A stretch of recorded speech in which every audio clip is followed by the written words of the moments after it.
Hi friends, welcome back to our channel. இன்றைக்கி நம்ம பார்க்க போகிற ஒரு முக்கியமான பதிவு என்னென்னு பார்த்தீங்கன்னா, இந்த கலியுகத்தில் முக்கியமான தெய்வம், அதான் சக்தி வாய்ந்த தெய்வம் பார்த்தோன்னா நம்ம வராகி அம்மன் தான். இந்த வராகி அம்மனுடைய முழு வரலாறு தான் நம்ம பார்க்க போகிறோம்.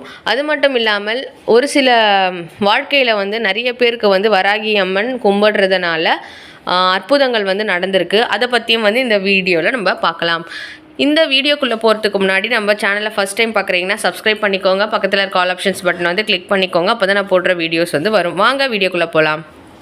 பெண் தெய்வ வழிபாடு என்பது பழங்காலம் தொட்டே நமது நாட்டின் பரவலாக இருந்து வருகின்றது. அதிலும் குறிப்பாக சக்தி வழிபாடு பெரும்பாலான மக்களால் பின்பற்றப்படுகின்றன ஒரு தொன்மையான வழிபாட்டு முறையாகும். தற்காலத்தில் பலரும் விரும்பி வழிபடும் தெய்வமாக வராகி அம்மன் திகழ்கிறாங்க. இந்த வராகி அம்மன் யாரு, அதை பற்றி தான் இந்த பதிவில் பார்க்க போகிறோம். வாங்க போகலாம் கதைக்கு.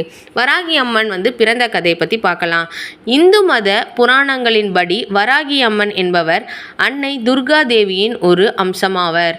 ஒரு சமயம் ரக்த பீஜன் என்கிற அரக்கனுடன் மகா துர்கா தேவி போரிட்ட பொழுது தன்னிடமுள்ள மகா சக்தியை 7 பாகங்களாக பிரித்து 7 சப்த கன்னியர்களை தோற்றுவித்து அவர்களை ரக்த பீஜனுடன் போர் செய்ய அனுப்பியதாக புராணங்கள் கூறுகின்றன. இதேபோன்று திருமால் வராக அவதாரம் எடுத்த பொழுது அவரின் துணை அவதார சக்தியாக லக்ஷ்மி தாயார் எடுத்த வடிவமும் எனவும் கூறப்படுகின்றது.